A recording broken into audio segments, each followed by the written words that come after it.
The Antiquities of the Jews, Volume 1, by Flavius Josephus, translated by William Whiston, Book 3, Chapters 5 and 6.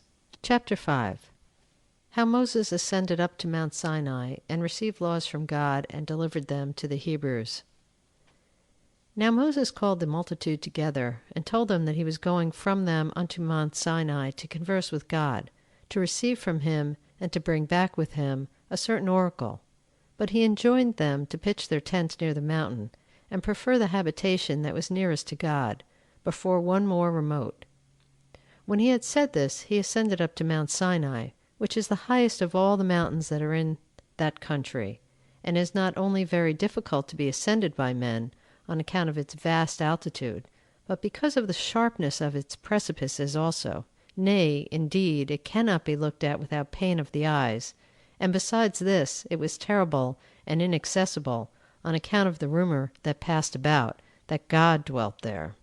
But the Hebrews removed their tents, as Moses had bidden them, and took possession of the lowest parts of the mountain, and were elevated in their minds, in expectation that Moses would return from God with promises of the good things he had proposed to them. So they feasted and waited for their conductor, and kept themselves pure as in other respects, and not accompanying with their wives for 3 days, as he had before ordered them to do. And they prayed to God that he would favorably receive Moses in his conversing with him, and bestow some such gift upon them by which they might live well. They also lived more plentifully as to their diet, and put on their wives and children more ornamental and decent clothing than they usually wore. So they passed 2 days in this way of feasting, but on the 3rd day, before the sun was up, a cloud spread itself over the whole camp of the Hebrews, such a one as none had before seen, and encompassed the place where they had pitched their tents. And while all the rest of the air was clear, there came strong winds that raised up large showers of rain, which became a mighty tempest. There was also such lightning as was terrible to those that saw it, and thunder, with its thunderbolts, were sent down, and declared God to be there present in a gracious way to such as Moses desired he should be gracious. Now as to these matters, every one of my readers may think as he pleases, but I am under a necessity of relating this history as it is described in the sacred books. This sight, and the amazing sound that came to their ears, disturbed the Hebrews to a prodigious degree, for they were not such as they were accustomed to. And then the rumor that was spread abroad, how God frequented that mountain, greatly astonished their minds. So they sorrowfully contained themselves within their tents, as both supposing Moses to be destroyed by the divine wrath, and expecting the like destruction for themselves.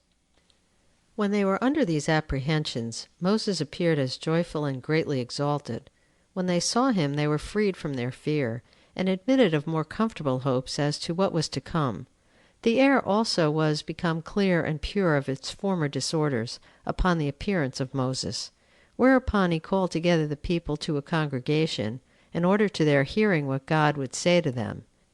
And when they were gathered together, he stood on an eminence whence they might all hear him, and said, God has received me graciously, O Hebrews, as he has formerly done, and has suggested a happy method of living for you, and an order of political government, and is now present in the camp.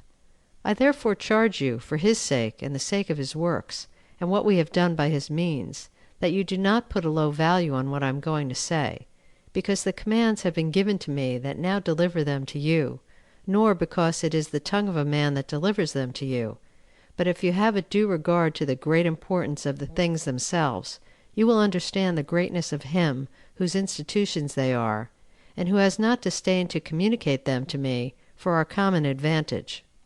For it is not to be supposed that the author of these institutions is barely Moses, the son of Amram and Jochebed, but he who obliged the Nile to run bloody for your sakes, and tamed the haughtiness of the Egyptians by various sorts of judgments, he who provided a way through the sea for us, he who contrived a method of sending us food from heaven when we were distressed for want of it, he who made the water to issue out of a rock when we had very little of it before, he by whose means Adam was made to partake of the fruits both of the land and of the sea, he by whose means Noah escaped the deluge, he by whose means our forefather Abraham, of a wandering pilgrim, was made the heir of the land of Canaan, he by whose means Isaac was born of parents that were very old, he by whose means Jacob was adorned with 12 virtuous sons, he by whose means Joseph became a potent lord over the Egyptians.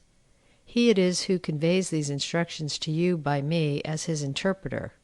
And let them be to you venerable and contended for more earnestly by you than your own children and your own wives. For if you will follow them, you will lead a happy life. You will enjoy the land fruitful, the sea calm, and the fruit of the womb born complete, as nature requires. You will be also terrible to your enemies, for I have been admitted into the presence of God, and been made a hearer of his incorruptible voice.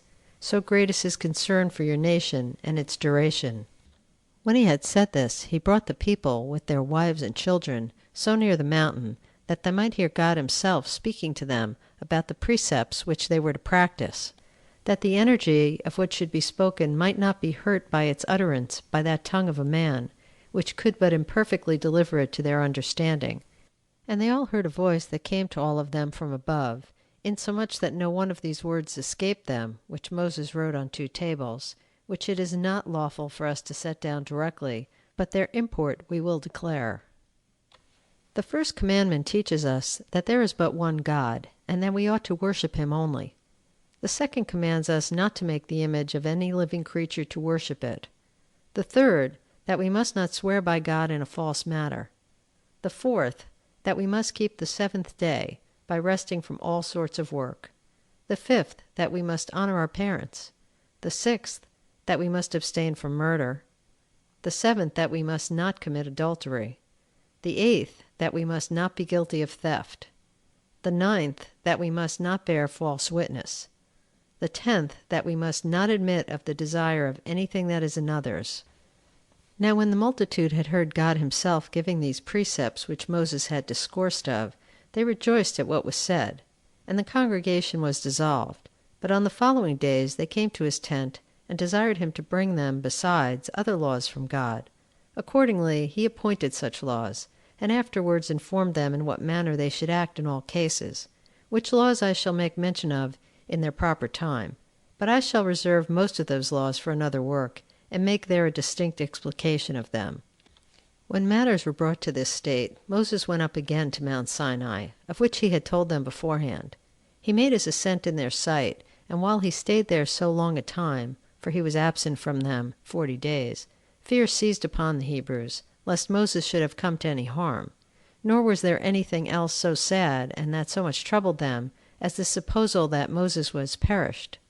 Now there was a variety in their sentiments about it, some saying that he was fallen among wild beasts, and those that were of this opinion were chiefly such as were ill disposed to him. But others said that he was departed and gone to God. But the wiser sort were led by their reason to embrace neither of those opinions with any satisfaction, thinking that as it was a thing that sometimes happens to men to fall among wild beasts and perish that way, so it was probable enough that he might depart and go to God on account of his virtue. They therefore were quiet and expected the event. Yet were they exceeding sorry upon the supposal that they were deprived of a governor and a protector, such a one indeed as they could never recover again. Nor would this suspicion give them leave to expect any comfortable event about this man, nor could they prevent their trouble and melancholy upon this occasion. However, the camp durst not remove all this while, because Moses had bidden them afore to stay there. But when the 40 days and as many nights were over, Moses came down, having tasted nothing of food usually appointed for the nourishment of men. His appearance filled the army with gladness, and he declared to them what care God had of them, and by what manner of conduct of their lives they might live happily, telling them that during these days of his absence he had suggested to him also that he would have a tabernacle built for him, into which he would descend when he came to them, and how we should carry it about with us when we removed from this place, and that there would be no longer any occasion for going up to Mount Sinai, but that he would himself come and pitch his tabernacle amongst us, and be present at our prayers, as also that the tabernacle should be of such measures and construction as he had shown him, and that you are to fall to the work and prosecute it diligently. When he had said this, he showed them the 2 tables, with the 10 commandments engraven upon them, 5 upon each table, and the writing was by the hand of God. Chapter 6. Concerning the tabernacle which Moses built in the wilderness for the honor of God, and which seemed to be a temple. Hereupon the Israelites rejoiced at what they had seen and heard of their conductor, and were not wanting in diligence according to their ability, for they brought silver and gold and brass, and of the best sorts of wood, and such as would not at all decay by putrefaction. Camel's hair also, and sheepskins, some of them dyed of a blue color, and some of a scarlet. Some brought the flour for the purple color, and others for white, with wool dyed by the flowers aforementioned. And fine linen and precious stones, which those that use costly ornaments set in ouches of gold. They brought also a great quantity of spices, for of these materials did Moses build the tabernacle, which did not at all differ from a movable and ambulatory temple. Now when these things were brought together with great diligence, for everyone was ambitious to further the work even beyond their ability, he set architects over the works, and this by the command of God. And indeed the very same which the people themselves would have chosen, had the election been allowed to them. Now their names are set down in writing in the sacred books, and they were these: Bezaleel, the son of Uri, of the tribe of Judah, the grandson of Miriam, the sister of their conductor, and Oholiab, file son of Ahisamach, of the tribe of Dan. Now the people went on with what they had undertaken with so great alacrity that Moses was obliged to restrain them by making proclamation that what he had brought was sufficient, as the artificers had informed him. So they fell to work upon the building of the tabernacle. Moses also informed them, according to the direction of God, both what the measures were to be and its largeness, and how many vessels it ought to contain for the use of the sacrifices. The women also were ambitious to do their parts, about the garments of the priests, and about other things that would be wanted in his work, both for ornament and for the divine service itself. Now when all things were prepared, the gold, and the silver, and the brass, and what was woven, Moses, when he had appointed beforehand that there should be a festival, and that sacrifices should be offered according to everyone's ability, reared up the tabernacle, and when he had measured the open court, 50 cubits broad and 100 long, he set up brazen pillars, 5 cubits high, 20 on each of the longer sides, and 10 pillars for the breadth behind. Every one of the pillars also had a ring. Their chapiters were of silver, but their bases were of brass. They resembled the sharp ends of spears, and were of brass fixed into the ground. Cords were also put through the rings, and were tied at their farther ends to brass nails of a cubit long, which at every pillar were driven into the floor, and would keep the tabernacle from being shaken by the violence of winds. But a curtain of fine soft linen went round all the pillars, and hung down in a flowing and loose manner from their chapiters, and enclosed the whole space, and seemed not at all unlike to a wall about it. And this was the structure of 3 of the sides of this enclosure.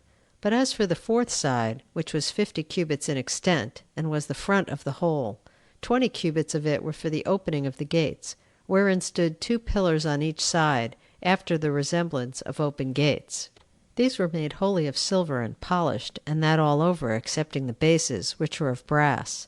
Now on each side of the gates there stood 3 pillars, which were inserted into the concave bases of the gates, and were suited to them, and round them was drawn a curtain of fine linen. But to the gates themselves, which were 20 cubits in extent and 5 in height, the curtain was composed of purple and scarlet and blue and fine linen, and embroidered with many and diverse sorts of figures, excepting the figures of animals. Within these gates was the brazen laver for purification, having a basin beneath of the like matter, whence the priests might wash their hands and sprinkle their feet. And this was the ornamental construction of the enclosure about the court of the tabernacle, which was exposed to the open air. As to the tabernacle itself, Moses placed it in the middle of that court, with its front to the east, that when the sun arose, it might send its first rays upon it. Its length, when it was set up, was 30 cubits, and its breadth was 10 cubits. The one of its walls was on the south, and the other was exposed to the north, and on the back part of it remained the west. It was necessary that its height should be equal to its breadth, 10 cubits. There were also pillars made of wood, 20 on each side. They were wrought into a quadrangular figure, in breadth 1.5 cubits, but the thickness was 4 fingers. They had thin plates of gold affixed to them on both sides, inwardly and outwardly. They had each of them 2 tenons belonging to them, inserted into their bases, and these were of silver, in each of which bases there was a socket to receive the tenon, but the pillars on the west wall were 6. Now all these tenons and sockets accurately fitted one another, insomuch that the joints were invisible, and both seemed to be one entire and united wall. It was also covered with gold, both within and without. The number of pillars was equal on the opposite sides, and there were on each part 20, and every one of them had the third part of a span in thickness, so that the number of 30 cubits were fully made up between them. But as to the wall behind, where the 6 pillars made up together only 9 cubits, they made 2 other pillars, and cut them out of 1 cubit, which they placed in the corners, and made them equally fine with the other.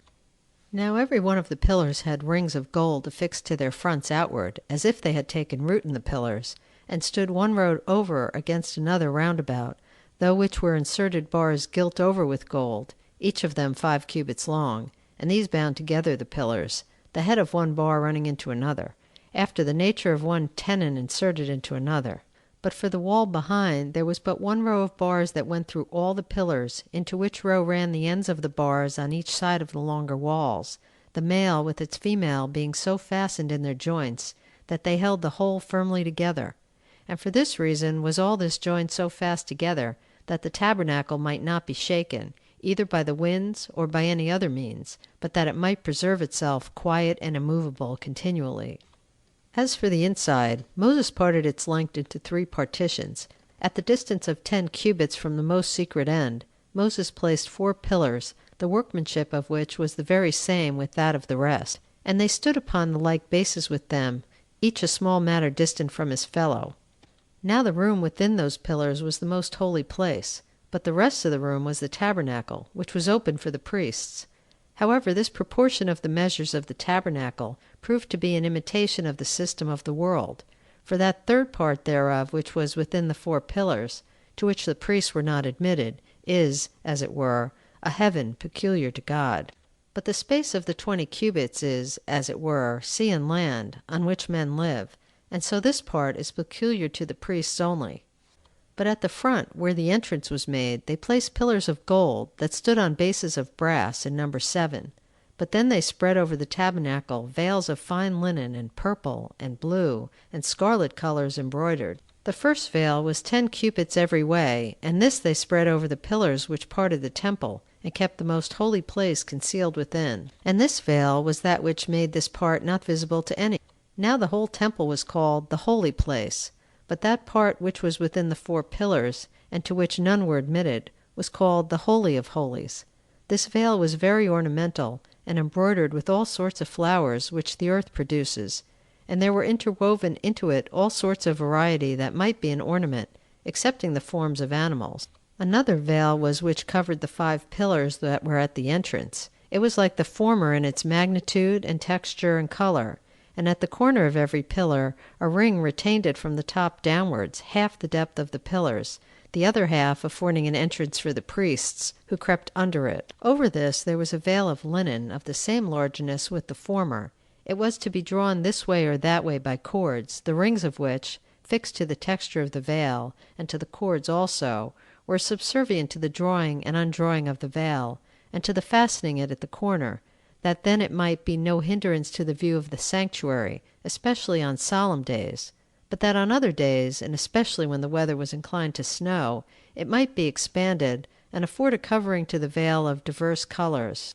Whence that custom of ours is derived, of having a fine linen veil, after the temple has been built, to be drawn over the entrances.